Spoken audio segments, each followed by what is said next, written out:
Bismillahirrahmanirrahim. Ramadan Mubarak. Assalamu alaikum.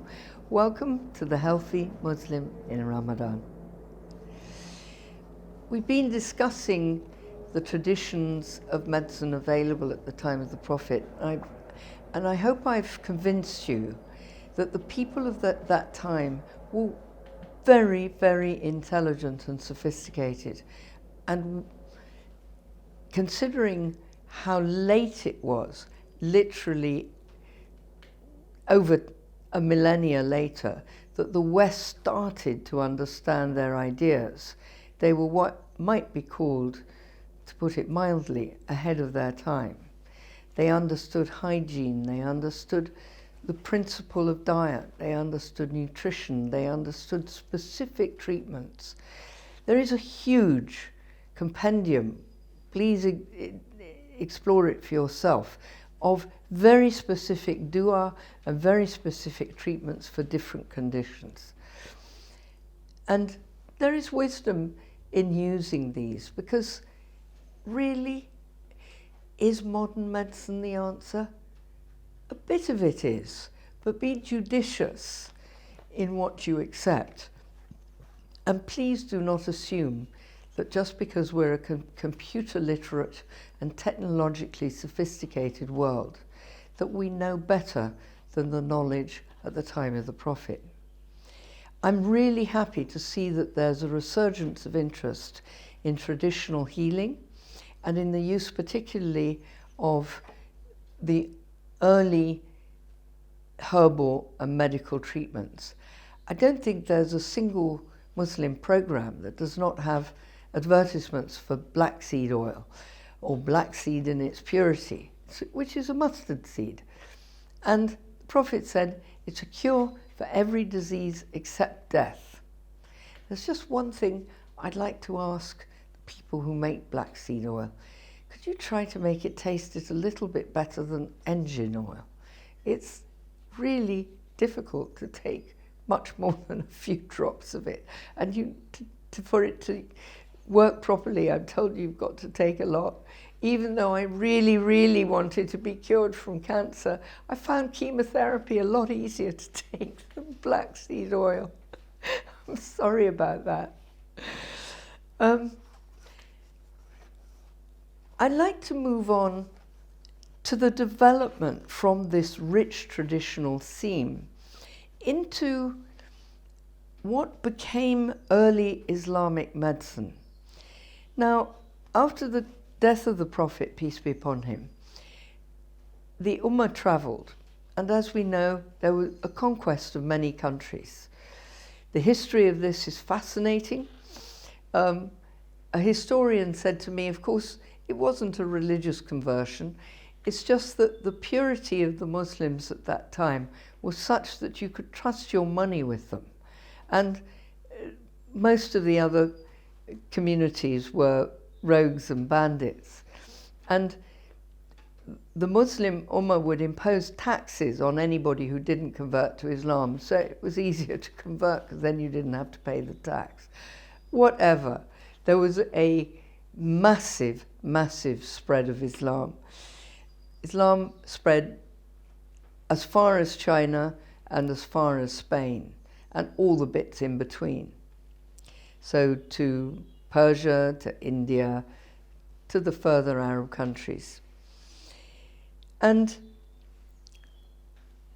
2 centuries after the time of the Prophet, by that time the Muslim community had absorbed the rich traditions of medical training, medical understanding of all of these communities. There was travel, there was a lot of writing by the scribes. Printing press hadn't been invented yet, but the traditions were very freely available, written in Arabic. And the Arabs themselves translated the works of the Greeks and the Indians and the Chinese. So this was a sophisticated group of people. I'd like to tell you just about the life of one person. To give you an idea of what a physician was in those days, he's one of the great founders of modern medicine. We call him Averroes. His real name was Ibn Sina, Abu Ali al-Hussein ibn Abdallah ibn Sina. Lived 980 to 1037. Only lived 50 years. It's not much. He was born in Gurgan near the Caspian Sea. And he devoted himself at that time. He was born at a time where he was living, there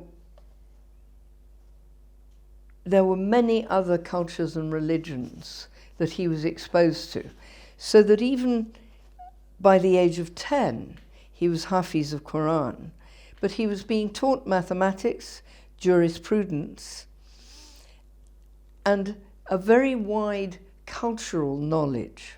In all of this, he became fascinated by medicine and started learning at the age of 12. By 16, he was treating his first patients. By 20, he was called to the Emperor of Bukhara, who he treated and cured, and became the court doctor. This gave him access to the library of the emperor, and he spent his day treating patients and his night reading in the library. By the end of his life, he had written 200 books. I think that's what's called a productive life. He devoted himself to studying the texts, both the originals and the commentaries, in the natural sciences, metaphysics, and his skill as a physician was influenced by a wide knowledge of other sciences. And he admitted himself that the treatments he was administering could not be described, they could only be learnt from practice. He knew you cannot learn medicine from a computer. And yet, in the 21st century, that's precisely what we're doing. It's so sad. He wrote, the most famous of his books was something called the Kunun, or the Canon of Medicine. It's a formidable book. It was not only descriptive but analytical, and it drew on theoretical principles behind health and disease. It was also extremely self-critical. It asked a lot of questions. It was one of the first of the Arab books to be translated into Latin, and it was the first book on health to be printed in 1472. The Greek texts were not printed until 1499, Galen not until 1525. But of course, his work encompassed all the knowledge of the Greeks. This book, the Canon of Ibn Sina, was in use until the 17th century. And there is a renaissance of interest in his work. Important thing is he was a philosopher. He wanted to rid medicine of superstitious and turn it into a science, make it based on empirical observation, objectivity, and rationalism. He was the founder of holistic medicine. He did not believe that the same infection would be manifest in two different people. He understood that there's a very rich response from different people because so many things are different from one person to another. He wrote on the prevention of disease and on the preservation of health. It is fascinating that he understood that the beginning of illness is at a cellular level. For many of the earlier traditions, the thought was that something comes from outside and influences the body. He understood that illness starts from within.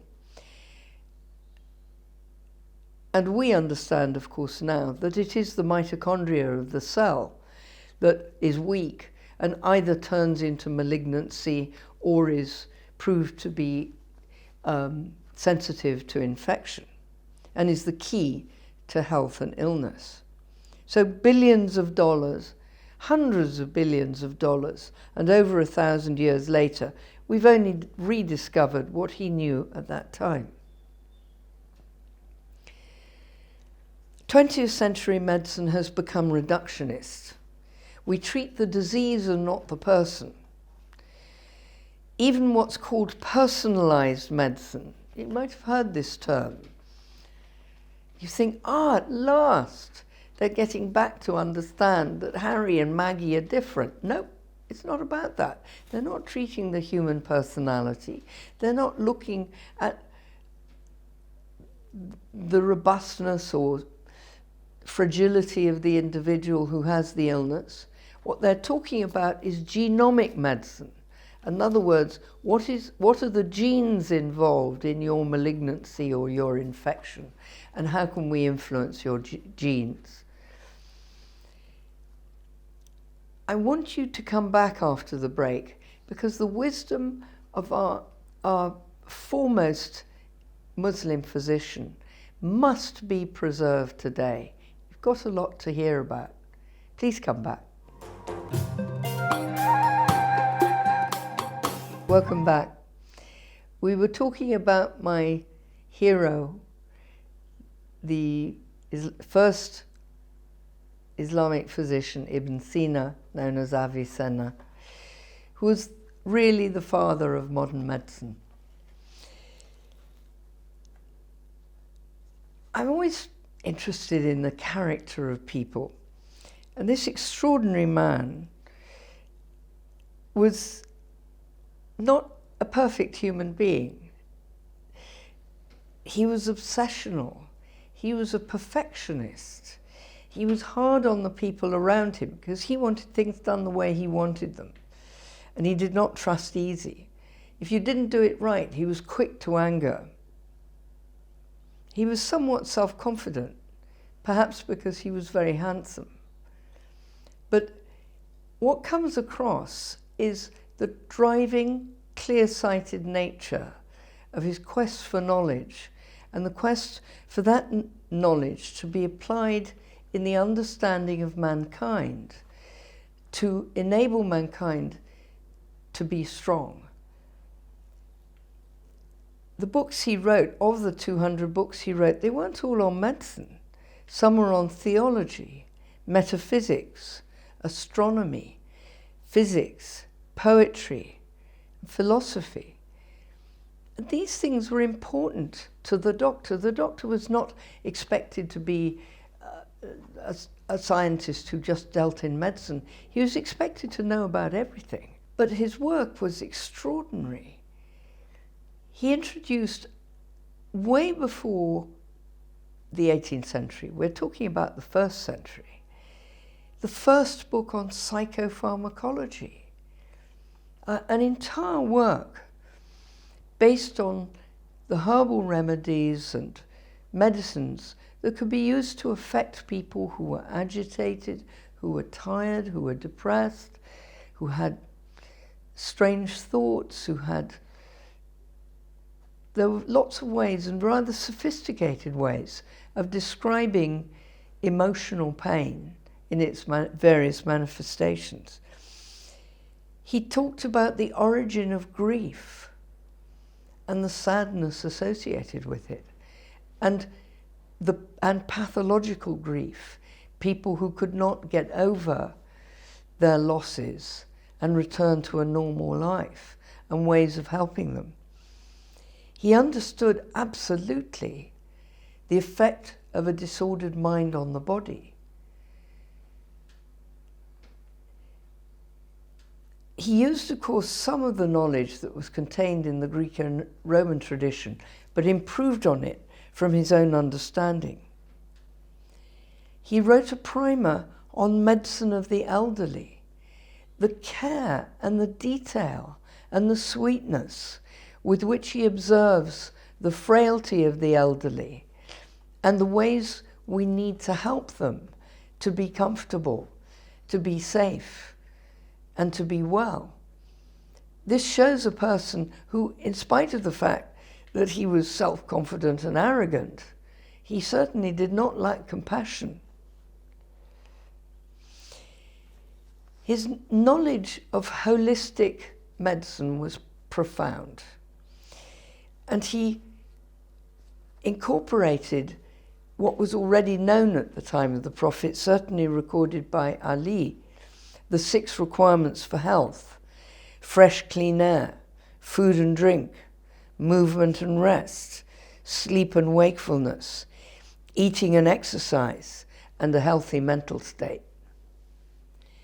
When did you last go to your doctor? Us brilliant, brilliant physicians in the 21st century, and have the doctor detail: what is the state of air in your building? Do you have an open window? If so, what's the air like outside? What are you eating and drinking, and when do you eat, and how do you eat? Are you in a hurry? Do you eat your sandwich on the run? Does your doctor ever ask that anymore? I don't think so. How much does your doctor know about what you do with your day in detail, not just in general? How do you take your rest in the evening? Do you arrive home at 1 o'clock and crash, or do you gently rest in the evening? When do you do your exercise? What kind of exercise do you do? Do you play sports? Do you row? Are you involved with riding? I mean, does your doctor know? I don't think so. That's how ignorant we've become. He studied digestion in minute detail. The way that these physicians observed the physiology of digestion was rediscovered by Claude Bernard in France in the 18th century, without reference, sadly, to the Canon of Medicine, but its importance was known then. And even though it was rediscovered, the knowledge has been lost since then. And he introduced disease concepts. And the disease concepts stemmed from his understanding of the unhealthy cell and the different patterns of unhealth of different cells. But with this knowledge, he had a detailed guidance for how an individual can remain healthy. Please get a translation of his book, read that section and apply it. It is meticulously detailed. He advises on exercise, a wide variety of different kinds of exercises, what to do, fast exercises, strength exercises, exercises on water, exercises on horseback riding, etc., and exactly when you should do them. Specific exercises for different kinds of people. Massage, bathing, temperature, whether you're the person who should have cold bathing or somebody else should have hot. The importance of cold bathing to provide protection from immunity, for your immunity. That was rediscovered 50 years ago by somebody who proudly announced that it was his invention. Sorry, it wasn't. The importance of hot-cold distraction in the treatment of injured limbs, rediscovered. But we don't attribute it to him. It's all crystal clear. The temperature of what you drink, what should it be? Should it be very cold? Should it be intermediate? Should it be hot? What time of day are we talking about? What is the ambient temperature of your room? Have you eaten or haven't you eaten? Are you going out or not going out? All of this is described in detail. Do we care? No wonder we get sick. The details of food, the details of your sleep-wake balance, and the treatment of fatigue, all of these contained in wise advice on how to remain healthy. I'm going to stop talking to my patients. I'm just going to replicate this and give it to them. I've decided to do that right now. And I think my patients will be very healthy. They won't come to see me, and then I can retire, which will be nice. I've obviously been not keeping them well, which is my fault, because I haven't understood the wisdom of Ibn Sina. He treated travelers. He understood about travel medicine and what people needed to do in journeys to different countries. Then when you get to his examination of the body, ooh, that makes me embarrassed. The way he describes the human pulse. Maybe he drew some of that from China, but I promise you, we've lost the talent. But we've invented a machine that can count it. At least we can do that. Ibn Sina could read everything from your pulse. He explains how to examine the human body in other ways. It is amazing. And I've got to rediscover it in more details. I've recently returned to this because a good English translation has only just become available. It's important to really respect Ibn Sina as an example of the excellence of what early Islam was all about. What we see of the Islamic Ummah in the 21st century is a very sad, pale reflection of what it was in those times. They were the leaders of the world. They drew from the Greeks, they drew from the Romans, and improved on those traditions. They absorbed the traditions of India and China. They were the kings. They were wise.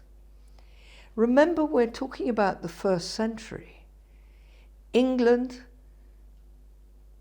was a completely tribal country, and people painted themselves in blue and lived in grass huts and had no concept whatsoever of any of these practices. Medicine in the West started in Europe in about the 18th century, really.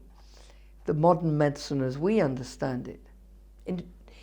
In America, in the 1910, doctors could just get an arts degree and call themselves doctors. There was no science to it at all.